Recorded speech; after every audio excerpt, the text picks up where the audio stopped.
So, do you girls have any tests coming up? Nope. No, wait, Young, I thought you had a project in APUSH on Jim Crow Laws. Okay, is that a test? It's still a really big part of your grade, you know, right? Hey, Yun. Listen to your sister. She has great points. I am very disappointed with your grade in this class. It's a really hard class. Mom, that's enough. When Vivian your age, all I ever saw, 8. Why can't you be like her? You bring me back in 1909? No. She has to stop listening. Stop playing games. Yeah, back me up here. Oh yeah, listen to your mother. She has a great point. Are you not even listening to me? You make me so upset. You understand, young lady? I'm done. You know what You come back here, young lady. You don't run away from me. Hey, do you need any help with that project? I doubt you would know anything about Jim Crow laws. Oh yeah? Well, did you know that Jim Crow was the name of the caste system that existed in Southern society? It wasn't just a type of law. It was a lifestyle. The African Americans were always treated like second-class citizens. No matter how much respect they gave to the whites, they got none back. Fine, help me, please.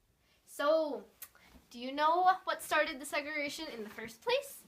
Jim Crow laws were the result of the Plessy versus Ferguson case, right? A man named Homer Plessy was jailed for sitting in the white train car of the Louisiana East Railroad after the Separate Car Act was passed by the state. He challenged it purposely by sitting in the white section while proclaiming himself to be black.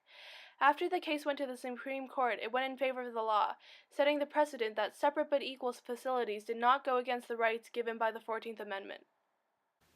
Exactly. Soon the idea of separation was applied to almost all public facilities.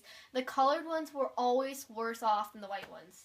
And at least you know something. You're not that hopeless. Thanks. All right, Young. How much do you know about lynching?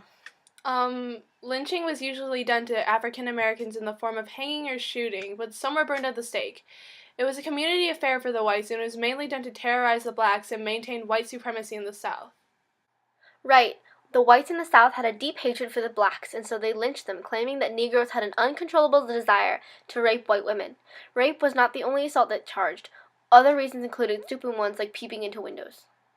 That's terrible. Do lynchers have nothing better to do in their lives? Honestly, most lynching did occur in the South, like in the rural areas, but most people there were illiterate, and they lacked recreation anyway.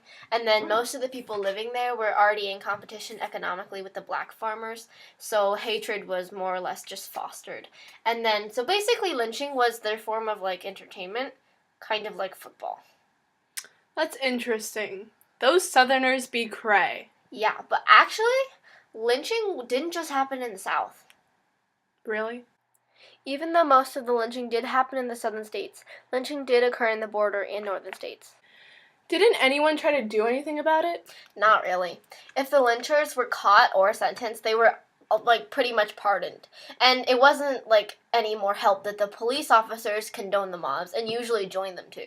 It was their way of defending white domination. Actually, now that I think about it, the whites always had a legal advantage since the ones who committed crimes were given sentences less strict than those given to blacks. Like in court, even if they were both tried for a capital offense, a black man would get the death penalty while a white man would just get jail time. Jim Crow America and racial inferiority of blacks was an idea spawned from scientists because they believed that blacks were culturally and intellectually inferior to whites. Wow, that's really harsh. But my project is on Jim Crow laws, so can we please talk about those? Fine. So, basically, Jim Crow laws were laws that states had adopted that required virtually all public facilities to be segregated. Blah, blah, blah. I know the definition because I'm not the one who sleeps in class. But I had better grades in that class.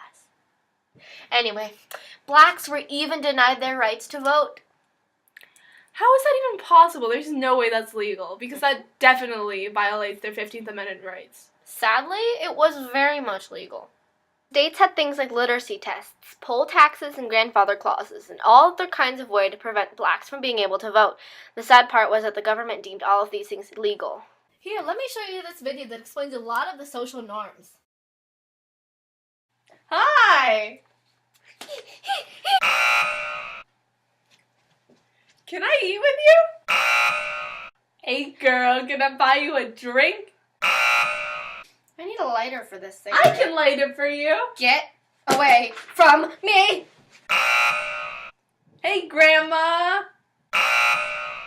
What's up, old lady? What's up, old prune?